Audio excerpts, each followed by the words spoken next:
And I think listening to like the law of nature or like the cyclical part of nature, I think there's a huge part of how I design my cake. I'm Tracy. I am the founder of CAKESCAPE, which is a bespoke cake design studio based in Brooklyn. And hi, I'm Jamie. I'm one half of Edible Affairs, and we are a custom event planning studio in Brooklyn focusing on experimental catering. I have an architecture and design background, so I basically, in architecture school, started throwing like really crazy themed dinner parties with like friends, and like I would go all out. They would be very extravagant. We would dress up for it. I'm really lucky also to collaborate with Natalie, who we both run Edible Affairs, and we do a lot of community events, everything to like mahjong nights to dinner parties and pop-ups. Well, I've been baking for a very long time, so one of my best friends was having her wedding, and so everyone was just like contributing to some sort of way. It's like a very DIY wedding. And she just kind of asked me, she was like, hey, Tracy, do you want to decorate the cake? I was like, sure. And that's like how I really started my first gig. The opportunity just really presented itself in front of me, and I have to like take it. When I started doing designing the flavors as well as the visual components to it, I was looking a lot at the time when this painting was happening, which was about the time that like Christianity is coming to an eruption and people are sort of like kind of like scrambling to figure out what religion is again. And it's a triptych with 3 different panels, and so we're looking at like how Adam and Eve was they had this forbidden fruit and they kind of fall into sin. The middle of the centerpiece is just like this painting where everyone, like the humans, which is like basically the new offspring from the Adam and Eve who just ate the forbidden fruit. They were like frolicking with like the plants and the animals. There's no differentiation between what is an animal from a plant or any organic matters.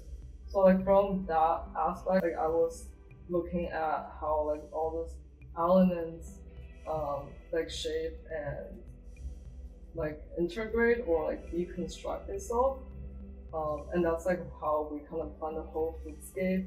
The painting itself is such a busy piece that has so much going on, and like there's things spilling over, there's like fun funkiness happening that we wanted to translate into the foodscape. We did want it to be kind of like abnormal with some of the way that the food was presented. A lot of the food and edible scape around it was really delicate and textural, like a lot of different textures, and at the same time there is just generally like an earthiness to it. Like we have the elements that are deconstructed and also the elements that are like congealed into shapes that's pretty unusual and unexpected, which is what the painting was kind of speaking to me. I feel like people don't realize like how many days in advance like baking a cake is sometimes. I made the cakes, I baked all the layers and all the fillings and buttercream like 2 days ago, and I spent all day yesterday decorating them, and that's not including the time I also spent on sourcing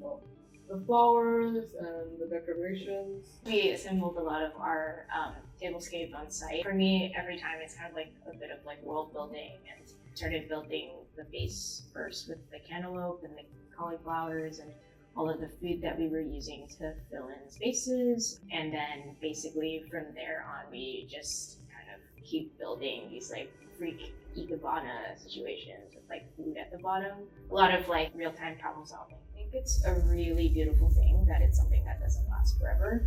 It's like just a one-night activation, or it's like something that is only gonna last for a couple of hours. And sometimes like after one of my events, I like love to capture like the grotesque kind of aftermath of everything, how people like not the proper intended use of something being like used in a different way, or like I like seeing what unfolds in it.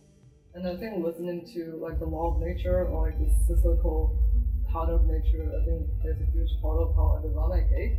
And also I was very interested in like the decorative history of cake, especially in like the Western tradition because like in the Victorian era, just like cake is so like it's like considered like a class symbol. I think what I'm doing right now is almost just like a way to kind of like transform or like subvert that norm in a way, like that can still be a spectacle, but like how do we tie into like the current culture, especially in terms of consumerism. Cake especially interested me because it's also considered a very feminine like work of art. So I think kitchen itself is like a very charged space for a lot of different topics. And there's considered like labors, materials, Like feeding people is something that I think is just really rewarding, and having people come up and tell us how much they think of like the food or something, you know. I think that's the best part of it, especially when your plates are like wiped clean.